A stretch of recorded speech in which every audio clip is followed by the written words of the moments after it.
voy a comenzar hablando de que nuestro cuerpo muchas veces es un obstáculo para nuestro espíritu. ¿Por qué? Porque en muchas ocasiones nuestro cuerpo hace que solo nos enfoquemos en lo que podemos percibir a través de los sentidos naturales, a través de los sentidos físicos. Es decir, para nosotros es complicado muchas veces enfocar las cosas espirituales, porque muchas veces lo que más pesa sobre nosotros es lo que estamos sintiendo, lo que estamos viendo, ¿verdad? Sí, amén. Entonces, en este sentido, muchas veces este cuerpo que tenemos, muchas veces nos limita para hacer peticiones correctas delante de Dios. A Dios le agrada que le hagamos peticiones. La Biblia no prohíbe que le hagamos peticiones, o sea, no dice, ay no, cuando vayas a orar solamente alaba, solamente da gracias. No, Dios dice, pídeme, quiero que presentes delante de mí tus cargas, que me entregues tus cargas. Dios quiere que le pidamos. Sin embargo, hay muchísimas personas que llevan muchísimos años, o bueno, ponga usted, a lo mejor no años, pero sí bastante tiempo, a lo mejor muchos meses, más de un año, que han estado presentando alguna o algunas peticiones delante de Dios, insisto, por mucho tiempo, y estas peticiones no han sido contestadas, ¿no? Pasa y pasa el tiempo y uno ora y ora y ora y ora, y de repente al pasar el tiempo a veces uno dice, ¿qué está pasando, verdad? ¿Por qué si llevo tanto tiempo orando por esto no hay una respuesta? ¿Por qué no estoy recibiendo la respuesta que estoy esperando de parte de Dios? Entonces, si este es el caso de usted, este es un mensaje especial donde vamos a encontrar posiblemente una respuesta a por qué no ha llegado esa respuesta que estamos esperando. Entonces, como lo mencioné, Dios quiere que le presentemos todas nuestras peticiones como una muestra de que confiamos en Él, ¿verdad? En Filipenses 4:6 dice que de que deben ser conocidas delante de Él todas nuestras peticiones. Entonces, pero aunque la Biblia nos insta una y otra vez a orar, desgraciadamente se han colado muchos vicios en la forma de orar de muchos creyentes, no solamente de los cristianos, en general, de las personas que creen en Dios, hay muchos vicios nocivos y algunos hasta irrespetuosos en la forma de orar. Por ejemplo, nuestra oración nunca se debe convertir en una forma de darle órdenes a Dios. Y desgraciadamente para muchos creyentes la oración es eso, es decirle a Dios, quiero que hagas esto. Y como tu palabra dice esto, aquí casi te exijo que respondas de esta manera. Y entonces toman la oración como un arma y la palabra como un medio, como para presionar a Dios para que Dios haga lo que ellos quieren. ¿Sí? Entonces aquí los papeles ya se están invirtiendo, porque entonces ya quién es el Señor y quién es el siervo, quién es el que está dando las órdenes aquí. Y hay otro problema. Muchos creyentes ven a Dios como si fuera el genio que sale de una vasija mágica, como ese genio que cada que le frotan su lámpara tiene la obligación de concederles los deseos, y cuando no se les conceden esos deseos que están pidiendo, se enfadan, se ofenden. Inclusive han habido muchos creyentes que han apostatado que se han apartado de la fe porque Dios no les ha respondido a alguna petición que ellos sintieron que era importante que Dios les respondiera tal cual ellos la estaban pidiendo. Por poner un ejemplo, yo conocí hace muchos años a una jovencita de unos 12, 13 años que su mamá andaba en pecado y ella, su abuelita, la llevaba a la iglesia y ella una vez dijo: ya le dije a Dios que no voy a volver a la iglesia hasta que mi mamá no se convierta. Y pues ni la mamá se convirtió y ni la jovencita volvió a la iglesia. Entonces, y así muchas personas dicen: no, pues es que como yo le pedía a Dios que sanara a mi mamá y no la sanó, entonces estoy enojado con Dios, ya no creo en Dios, entonces me enfado y me aparto. Entonces, volvemos a este mismo punto, ¿no? De no caer en esos vicios, de no caer en esa soberbia de creer que Dios tiene la obligación de responder nuestras peticiones. Aunque sean peticiones buenas como la que les acabo de mencionar, pues que mi mamá sane. Pero se nos olvida una cosa: Dios es soberano y Dios es sabio. Dios es sabio y Dios sabe qué peticiones contestarnos y cuáles no. Así es, amén. Y Dios es soberano y Él decide qué darnos y qué no, y también decide cuándo respondernos una oración. Él sabe cuál es el mejor momento. Hay una frase que circula que dice que Dios nunca llega tarde, Dios siempre llega en el momento perfecto.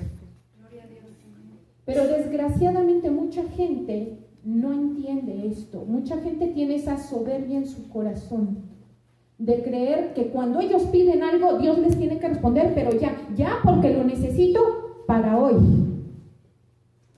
De hecho, o sea, es casi como le dijeran a Dios: mira, Señor, aquí está mi lista de peticiones, lo quiero hecho todo, rápido, bien hecho y de buen modo. Por favor, porque estoy muy ocupada. Casi. Creen que porque ya le presentaron su lista de peticiones a Dios, Dios tiene la obligación de responderles conforme a ellos pidieron. Y no es así. Porque, insisto, Dios es Dios. Él es el Señor y nosotros somos los siervos. Y la oración no debe de ser jamás un medio de presionar o de chantajear a Dios, sino debe de ser un medio por el medio del cual nosotros humillemos nuestra carne y nuestro espíritu y decirle: Señor, tengo esta necesidad, te la entrego, pero quiero que se haga tu voluntad y no la mía. Y no solamente eso, quiero que tú me digas qué debo de hacer yo, qué es lo que debo de pedir, porque a lo mejor lo que yo estoy pidiendo no es lo mejor. Posiblemente para nuestra limitada perspectiva humana, que insisto, como lo dije al principio, estamos limitados por nuestra carne. Nuestra carne muchas veces nos hace creer que necesitamos ciertas cosas. Y por eso lo dije, muchas veces eso nos limita para hacer las peticiones de la forma correcta. Y eso, por lo tanto, impide que recibamos la respuesta a nuestra necesidad. ¿Sí? Entonces, fíjese, en Filipenses 2:21 dice: porque todos buscan lo suyo propio, no lo que es de Cristo Jesús. Aquí, pues obviamente, está hablándole a los creyentes y les está diciendo, bueno, Pablo le estaba hablando a los filipenses, hablando de que cada quien busca lo que le conviene, o sea, todos los cristianos pedimos lo que necesitamos, ¿no? Pero ¿cuántos están buscando lo que necesita Dios? Porque cada uno quiere que Dios le responda a su necesidad. Pero, ¿y tú estás usando la oración como un medio para, insisto, sensibilizar tu espíritu y decir, bueno, ¿qué es lo que Dios necesita que se haga para su reino? Porque, insisto, Él es el Señor y nosotros los siervos. La pregunta es, ¿nosotros estamos buscando complacer a Dios con nuestras oraciones?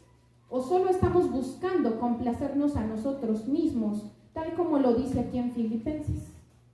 Que cada uno busca lo suyo propio y nadie está buscando lo de Dios.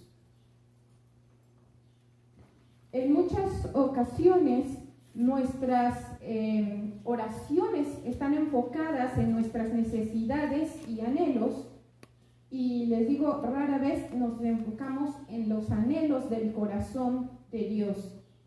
Incluso les voy a decir, muchas veces le pedimos a Dios que se convierta un familiar. Le decimos, Señor, yo te pido que se convierta mi esposo. Pero no lo estamos pidiendo porque de verdad anhelemos que se engrandezca el reino de Dios o que el esposo reciba la salvación que necesita. No es eso lo que está motivando la oración. Lo que está motivando a veces esa oración, digo a veces, no siempre, pero hay veces que se pide, no, que se convierta mi esposo, ¿por qué? Para que me deje de pegar, para que ya me trate bien, para que ya vaya conmigo a la iglesia. Entonces ya lo estás pidiendo porque te conviene a ti, no para la gloria de Dios, ¿verdad? Entonces tenemos que analizar qué es lo que está motivando nuestras peticiones, porque a veces nuestras peticiones podrán parecer muy espirituales, pero ¿qué hay detrás? ¿No? ¿Estamos buscando realmente que se haga la voluntad de Dios o estamos buscando que se haga nuestra voluntad? En el caso de cuando pedimos que se convierta un familiar, les voy a poner la prueba de fuego. Usted pediría con toda pasión que ese familiar que no se ha convertido se convierta en cristiano. Si usted tuviera que morir antes de que él se convierta, es decir, si usted no pudiera disfrutar del ver a esa persona ya convertida, aún así seguiría pidiendo que se convierta, o solo está pidiendo que se convierta porque no, pues es que a mí me conviene, insisto, para que me deje de agredir, para que se porte bien conmigo, para que... Entonces, ahí hay un filtro. Ahora, en Santiago 4:3 dice, pedís y no recibís porque pedís mal para gastar en vuestros deleites. Entonces, el egoísmo oculto en nuestro corazón provoca que nuestras peticiones de oración no sean contestadas. Aquí lo dice, pedís y no recibís. O sea, no importa cuántos años lleves pidiendo, no vas a recibir una respuesta si tu oración, si tú estás pidiendo mal, si estás pidiendo egoístamente. Ahora, quiero aclarar que esto no significa que no vamos a orar por nuestras necesidades. Como ya lo dije al principio, Dios sí quiere que le presentemos nuestras necesidades, pero aquí lo importante es que no nos enfoquemos solamente en lo que nosotros queremos, ¿sí? El mensaje de hoy no es no pedir. El mensaje de hoy es pedir mejor. Ese es el mensaje de hoy, pedir mejor. Los cristianos siempre debemos de buscar lo que es de edificación para el reino de Dios, siempre. Lo dice ahí en Mateo 6:33, buscar primeramente el reino de Dios y su justicia, y entonces Dios nos va a añadir lo demás, y ahí van incluidas nuestras peticiones. Y dice también por ahí en Proverbios, deleítate en el Señor y Él te concederá las peticiones de tu corazón. Entonces, debemos de buscar siempre que primero el reino de Dios sea engrandecido, ¿verdad? Amén.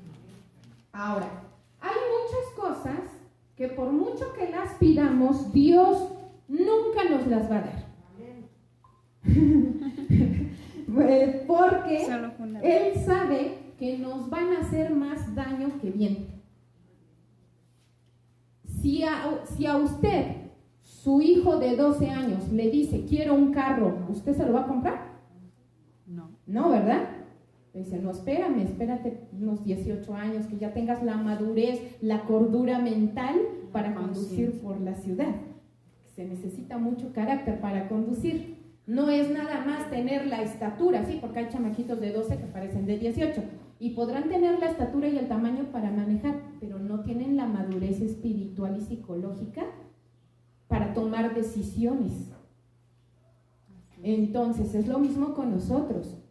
Nosotros le podemos estar pidiendo muchas cosas a Dios, pero Dios que nos conoce dice, no, mijo, tú todavía no tienes la madurez para manejar esto. Si te doy esto, te va a dañar, te vas a accidentar, te vas a perder. Si te doy esto, te vas a apartar de mí. Te va a hacer de tropiezo. Entonces, hay cosas que no importa cuántas veces las pidamos, Dios no nos las va a dar. Hay cosas que Dios sí nos quiere dar. Sí, o sea, tampoco es de todo, no. O sea, hay cosas que sí, que Dios sí nos las quiere dar, pero no nos las va a dar hasta que estemos listos, preparados para recibirlas, y además nos las va a dar cuando esa respuesta no solamente sea de beneficio para nosotros, sino para quienes nos rodean, ¿verdad? Entonces, fíjese, también hay peticiones que Dios nos las va a conceder, y esto aquí quiero enfocarme. Hay peticiones de oración que Dios solo nos las va a conceder hasta que estemos dispuestos a renunciar a ellas. ¿Cómo? ¿Y entonces para qué la pido? Si voy a tener que renunciar a ella. Ahí le va. Abra su Biblia, por favor, en el primer libro de Samuel, capítulo 1. Es una historia que yo sé que muchos conocemos, pero quiero resaltar algunos detalles importantes que nos van a servir para este mensaje. ¿Sí? Primer libro de Samuel, capítulo 1, del versículo 1 en adelante. ¿Sí? Aquí se habla sobre la historia de un varón que se llama Elcana, que tiene 2 esposas, ¿verdad? Una se llama Ana, la otra se llama Penina. Ana no tiene hijos, Penina sí, pero dice ahí en el versículo 5 que Elcana amaba a Ana, ¿verdad? Aunque no le había concedido tener hijos. Por cierto, ahí en el versículo 3, mire, vamos a leer lo que dice el versículo 3. Dice, todos los años aquel varón subía de su ciudad para adorar y ofrecer sacrificios a Jehová de los ejércitos en Silo. Es donde se encontraba el tabernáculo de Dios, el arca, porque en ese tiempo todavía no había templo. Todavía no reinaba David, todavía no se construía el templo de Jerusalén, nada. Entonces nada más era el tabernáculo que se encontraba en este lugar que se llamaba así. Y en ese lugar Aquí, ¿quiénes dice que estaban? Dos hijos de Eli. Los hijos de Eli, Ofni y Finés. Ahora sí, y dice en el versículo 4 que Elcana le daba ¿a quiénes? A todos sus hijos y todas sus hijas, o sea, tenía bastantitos. Aquí ni dice el número porque ya eran varios, ¿no? Bueno, y bueno, dice ahí del versículo 7 en adelante que como Penina se burlaba de Ana, pues Ana lloraba mucho, estaba toda afligida, y dice en el versículo 10 que Ana oró a Dios, ¿verdad? Dice que oró a Jehová y que lloró abundantemente. Y aquí me voy a detener tantito. Quiero hacer hincapié en lo que dice en el versículo 5. Aquí dice que Elcana amaba a Ana. Y que él tenía detalles especiales con ella, ¿verdad? Dice también que a todo mundo le daba su parte, pero a ella le daba algo especial porque la amaba. Entonces le voy a decir, es casi seguro que Elcana se enamoró de Ana, se casó con ella, ella era su primera esposa. Pero después de varios años, al darse cuenta de que Ana no podía tener hijos, Elcana buscó una segunda mujer que sí le diera hijos. Y aquí es donde llegó Penina. Pero a quien Elcana amaba era a Ana, a su primera esposa. Él amaba a Ana. Con Penina solo se casó para tener hijos. Bueno. Obviamente esto se usaba en aquellos tiempos, no le estoy diciendo ahorita a los varones que busquen una segunda esposa, ¿ok? Eso no. Además, por ahí en el último versículo del libro de los Jueces dice que en aquellos tiempos no había rey en Israel y cada uno hacía lo que bien le parecía. O sea que en esta época no había un orden bíblico estricto, sino que de veras cada uno hacía lo que se le ocurría, ¿no? Y nada más hay que ver cómo eran los sacerdotes, ¿verdad? Ofni y Finés. Bueno, ahora, en aquellos tiempos bíblicos, para una mujer, el ser madre era algo primordial. Porque en aquellos tiempos se consideraba que las mujeres que no podían tener hijos eran mujeres menospreciadas por Dios. Entonces para Ana era realmente importante tener un hijo. Y no sabemos exactamente por cuántos años Ana oró por un hijo, pero sí sabemos que fueron muchos, y lo sabemos por el contexto que ya leí, por eso les dije que quería que viéramos los detalles.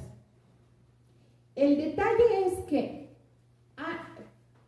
Ana llevaba orando algunos años antes de que su esposo tomara una segunda esposa, porque les aseguro que desde el momento en que se casó y vieron que no había bebés, pues ella yo creo que empezó a orar, Señor, que sí llegue un hijo, que sí llegue un hijo, que sí llegue, y el hijo nunca llegó, y su esposo se casó con otra mujer, y de repente la otra mujer empezó a tener hijos e hijas, y entonces, pues todos sabemos que entre hijo y hija, entre hijos e hijos, pues tiene que haber por lo menos un espacio de 9 meses.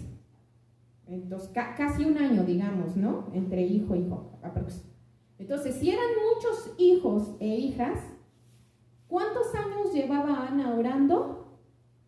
Bastantes, porque era el tiempo previo a que su esposo tomara una segunda esposa, más todos los años que la otra se la pasó teniendo hijos, ¿verdad? Entonces, ella llevaba muchos años orando por un hijo, y aquí es donde la situación de Ana la vamos a aplicar a nuestra vida, porque yo les decía, esto es un mensaje para aquellos que llevan mucho tiempo pidiendo algo que no es malo, pero no han recibido una respuesta de Dios. Lo que Ana pedía era legítimo, ella no estaba pidiendo nada malo, y llevaba años pidiendo un hijo. Y durante todos esos años, ella no recibió una respuesta. Ahora, vamos a ver un poquito algo algo que sucedía a su alrededor, porque les hice hincapié ahí en que leyéramos en el versículo 3 quiénes eran los sacerdotes, ¿verdad? Estaba el sacerdote Elí y sus 2 hijos, ¿verdad? Y aquí en el capítulo 2, del versículo 12 al 17, se nos describe que los hijos de Elí eran hombres impíos. Dice aquí que no tenían conocimiento de Jehová y, como sabemos, ellos profanaban las ofrendas santas de Dios. Y ellos, dice ahí en el versículo 17 del capítulo 2, que ellos provocaban que las personas menospreciaran las ofrendas de Dios, ¿sí? Y también, como ya les mencioné, ahí en Jueces 21-25 dice que en aquellos días cada uno hacía lo que bien le parecía. ¿Qué tiene que ver todo esto? Pues que también leímos, ahí en el versículo 4, si no me equivoco, que Elcana, con sus esposas y sus hijos, subía cada año al lugar en Silo a ofrecer, ¿verdad? ¿Y quiénes eran los que estaban oficiando? Este par de varones, lo leímos. Entonces, usted imagínese a esta familia que llegaba, como muchas otras familias, a entregar sus ofrendas anuales a Dios, y se topaban con este par de sacerdotes impíos que no tenían temor de Dios, haciendo sus cosas ahí. Ellos, tanto Elcana como Ana, eran personas temerosas de Dios, eran personas espirituales que buscaban agradar a Dios. ¿Ustedes creen que cuando ellos llegaban al templo y se daban cuenta que los sacerdotes no estaban consagrados a Dios, que no tenían conocimiento de Dios? Lo dice aquí, que no tenían conocimiento de Dios. ¿Qué pensaban ellos? Las personas que sí eran temerosas de Dios, ¿qué creen que pensaban de esos sacerdotes? ¿Qué sentían? ¿Usted qué sentiría si usted viniera aquí y en lugar de toparse con ministros consagrados a Dios, con ministros temerosos de Dios, usted se topara con gente que se está aprovechando de usted, que está usando las ofrendas de Dios para hacer otras cosas, para pecar? ¿Usted qué pensaría o qué sentiría? Es obvio que Elcana y Ana se daban cuenta, como todo el mundo, de lo que hacían este par de sacerdotes. Ellos percibían una necesidad espiritual en su pueblo, ¿verdad? Había una necesidad espiritual urgente. ¿Cuál era esa necesidad espiritual que había en el pueblo? Que los sacerdotes sí estuvieran consagrados a Dios. Y como los sacerdotes no estaban consagrados, bueno, por lo menos un líder, ¿no? Un líder espiritual que sí esté consagrado, porque estos pues no hay para dónde irse. Bueno, la respuesta a la petición personal de Ana llegó justamente cuando ella se da cuenta que en su pueblo hay una necesidad mayor que en ella. Observe esto. Ella llevaba años pensando en su necesidad, en lo que ella necesitaba, y no recibió respuesta. Pero cuando Ana quita sus ojos de sí misma, percibe la necesidad de su pueblo y se atreve ella deja de verse a sí misma como una mártir, como, ay, pobrecita de mí, ayúdame. Cuando ella deja de ponerse en esa posición y cuando ella se ve como una solución al problema de su pueblo, es cuando viene el milagro. Porque lo que hizo Ana, según lo que dice ahí en el versículo.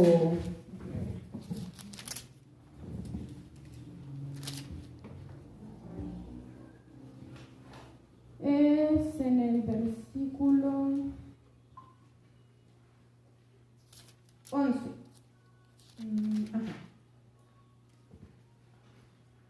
Según lo que ella hace en el versículo 11, Ana cambia totalmente su perspectiva.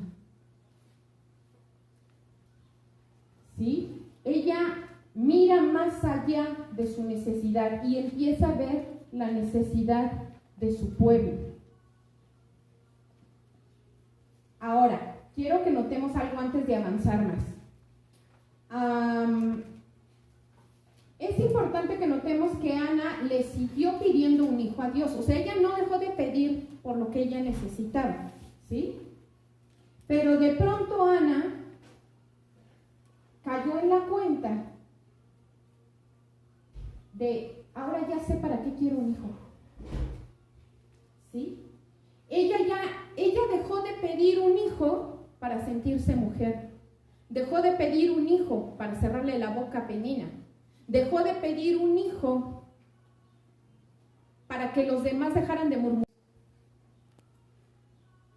Y ella se atrevió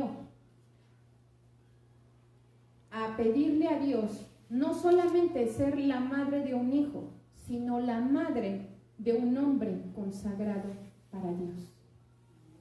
Que esa era la necesidad del pueblo. Ana dejó de ver su necesidad y vio la necesidad del pueblo. Dejó de verse como la víctima necesitada y empezó a verse como la solución para la gran necesidad de su pueblo.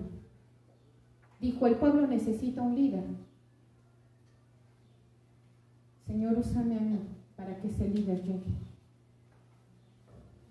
Y cuando Ana cambia esa perspectiva, es cuando Dios le concede el milagro.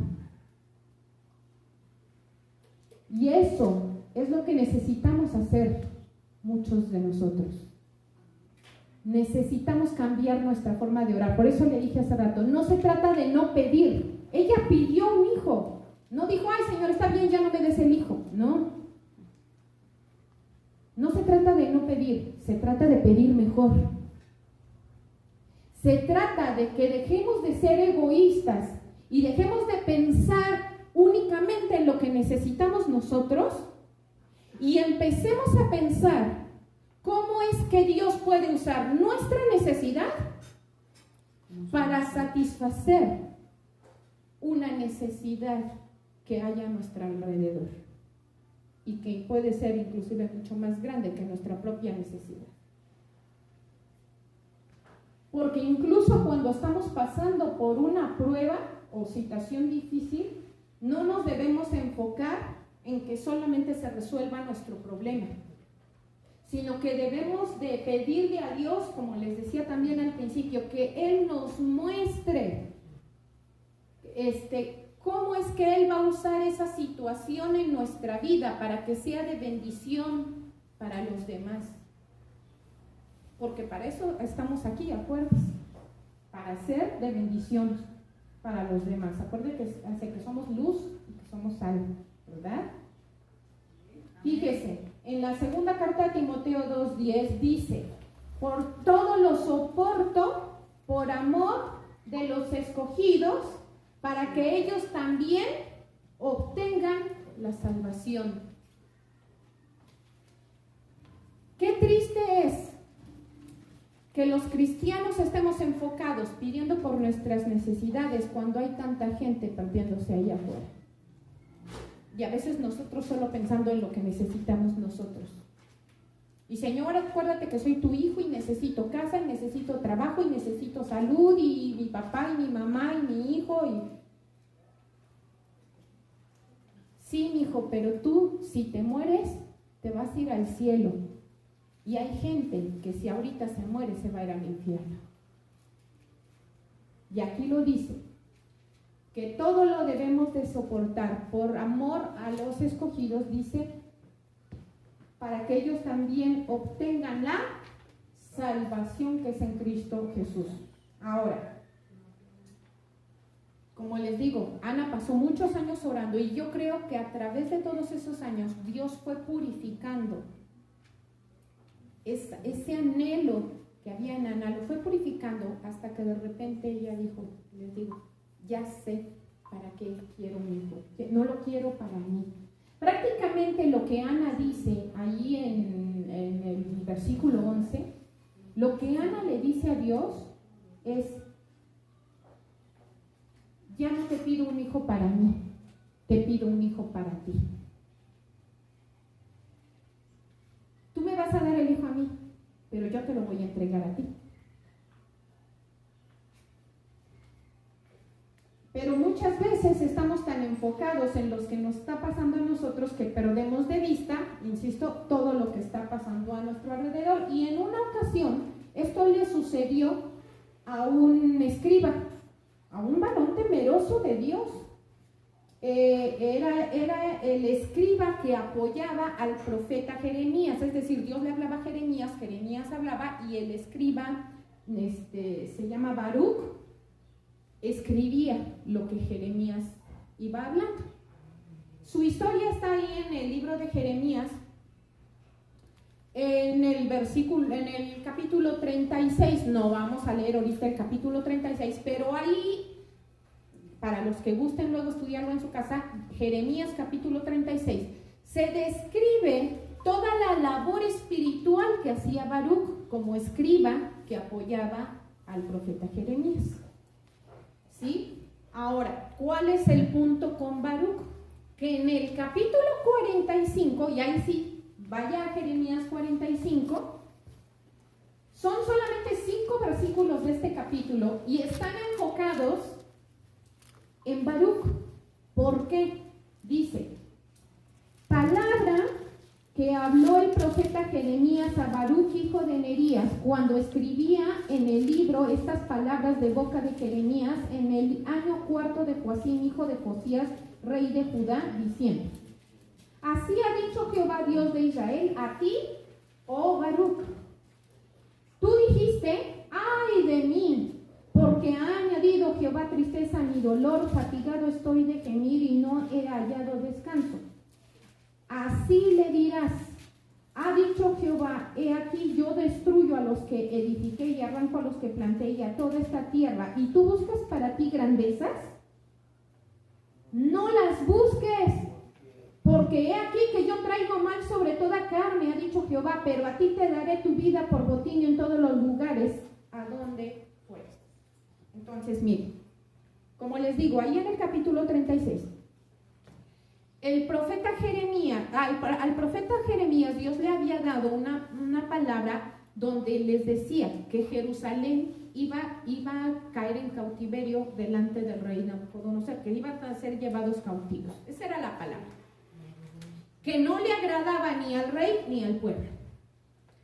Y por esta causa, como esa palabra no era agradable, tanto Jeremías como Baruch eran perseguidos. De hecho, Jeremías estuvo mucho tiempo en una cisterna prisionero y Baruch alcanzó a escapar. O sea, Baruch sería libre. El que estaba preso era Jeremías. Y sin embargo, Baruch se sentía el mártir. Decía, ay, pobre de mí, tanta tribulación, soy perseguido, tengo que vivir escondido. Señor, líbrame y ayúdame y prospérame y dame salud y dinero y amor. No. O sea, ¿y qué le dice Dios?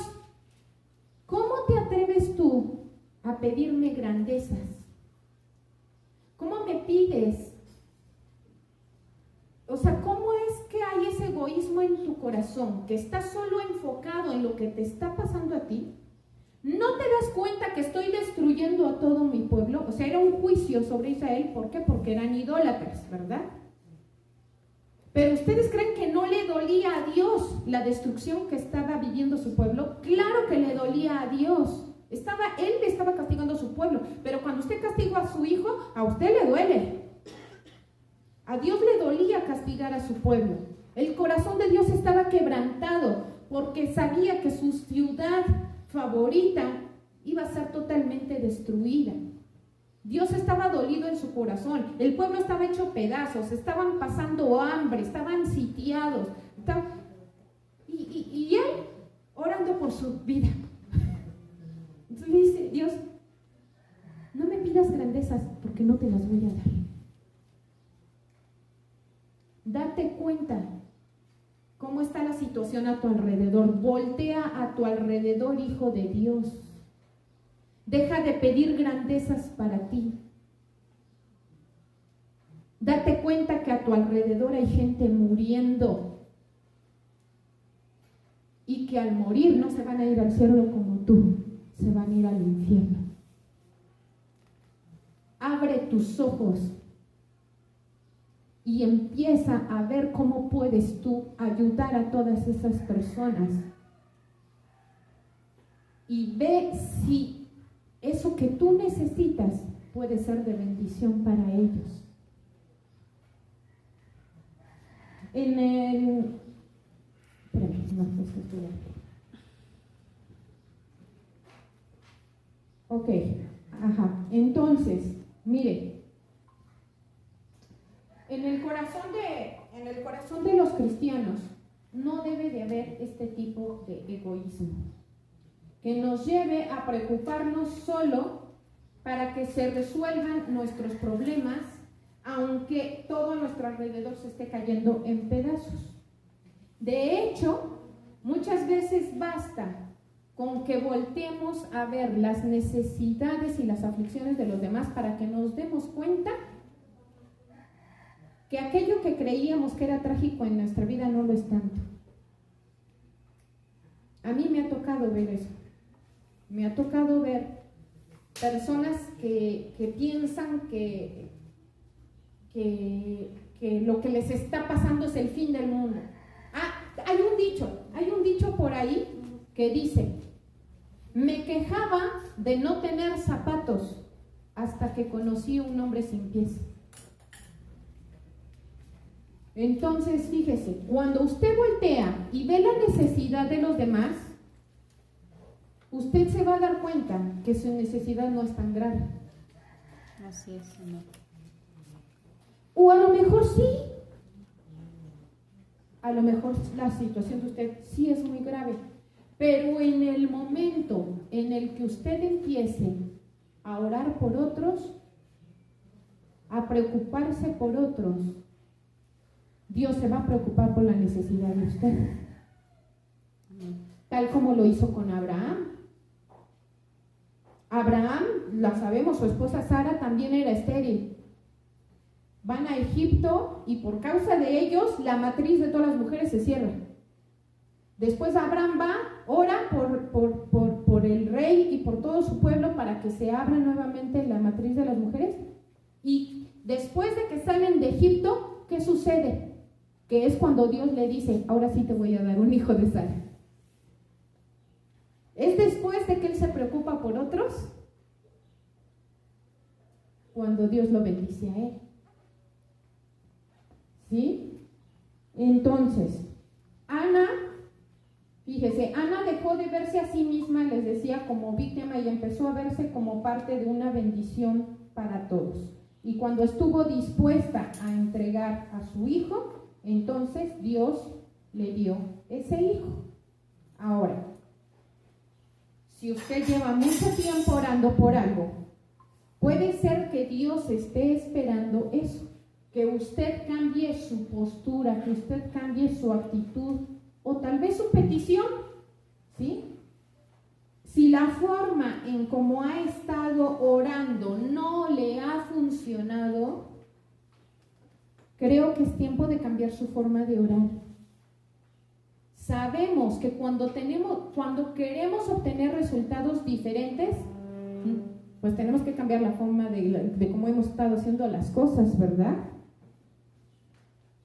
Entonces, es muy probable que cuando nuestra oración deje de estar enfocada en nosotros, en ese momento Dios nos dé la respuesta. Ahora, cuando nace el hijo de Ana, sabemos que le pone de nombre Samuel. Ok. Cuando el pequeño Samuel es de este estado. Ana lo lleva al tabernáculo, lo entrega al sacerdote Elí para que estuviera delante de la presencia de Dios. Ahora, aquella persona que le entrega a Dios algo,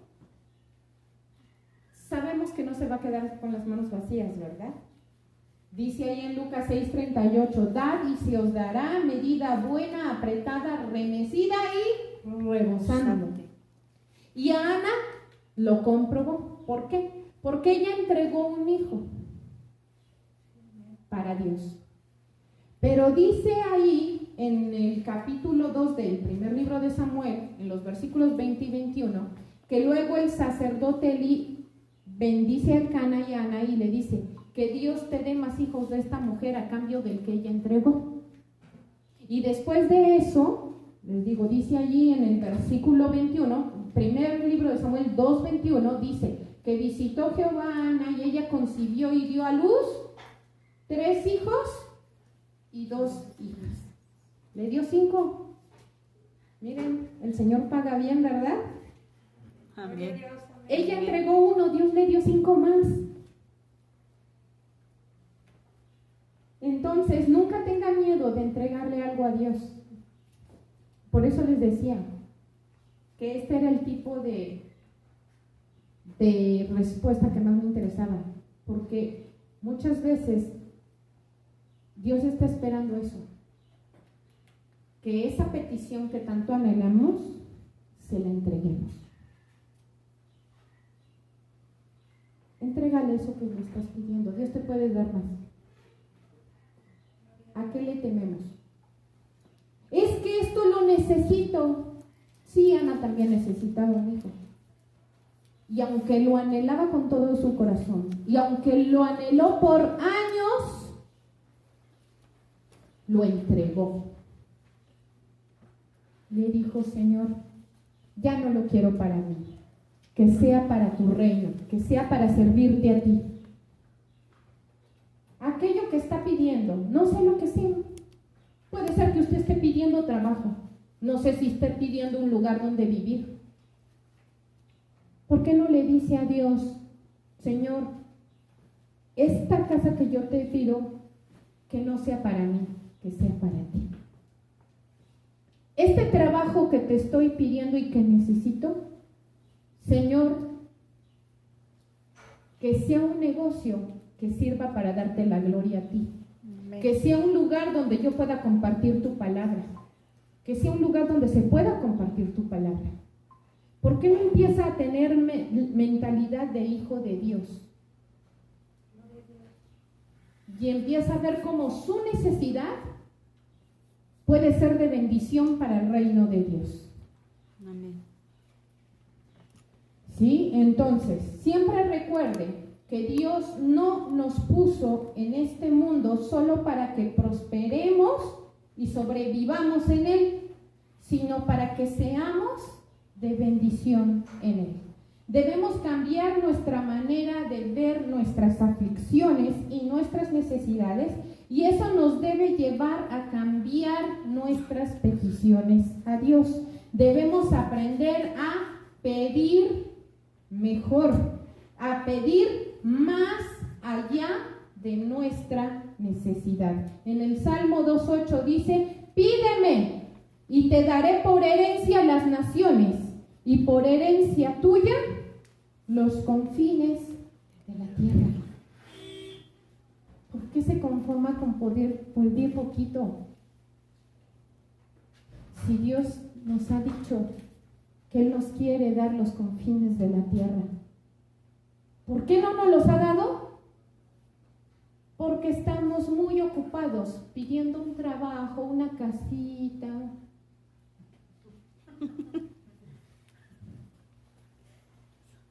Pide mejor, pide mejor.